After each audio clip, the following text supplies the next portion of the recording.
excelsis Deo. Et in terra pax hominibus, ore voluntatis, Adoramus Te, benedicimus Te,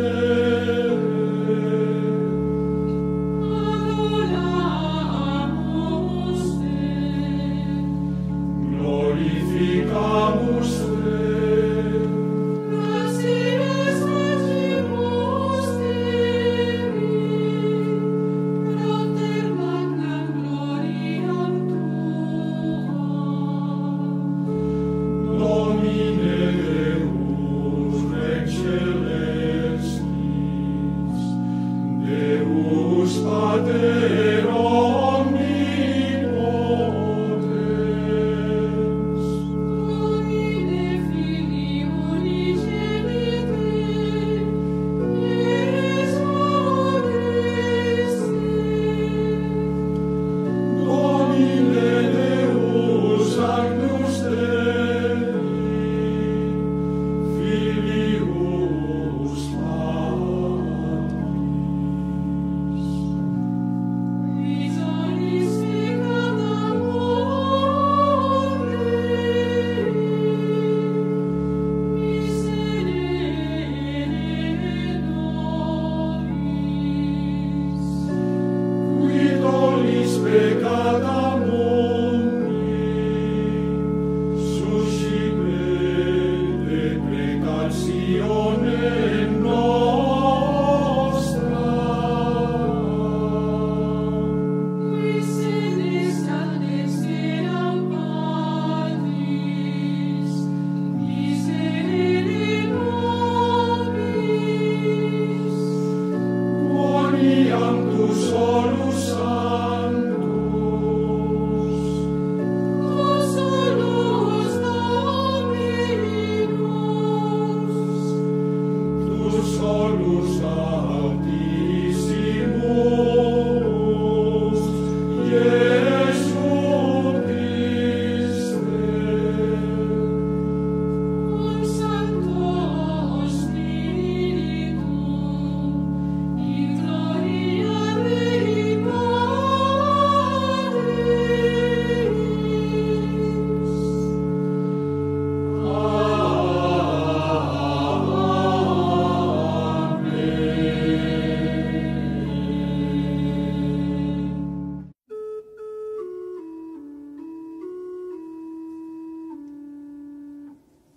Gloria in excelsis Deo. Et in terra pax hominibus, ore voluntatis,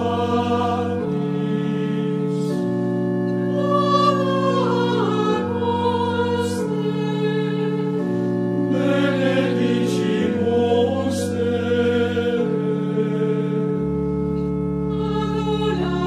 adoramus Te, glorificamus Te, gratias facimus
solus sanctus,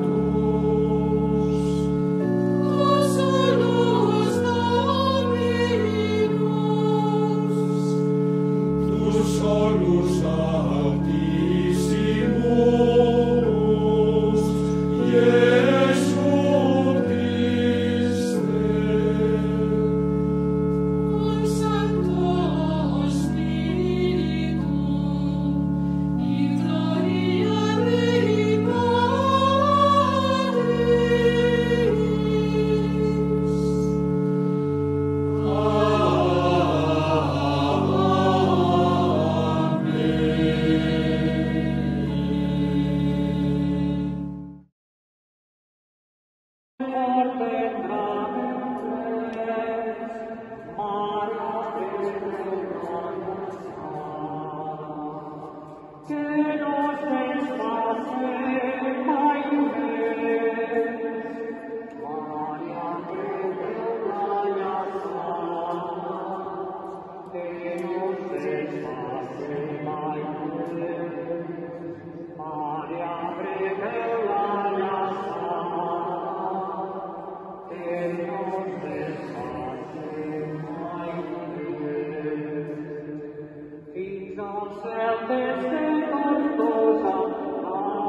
Allenato fervorosa, dulce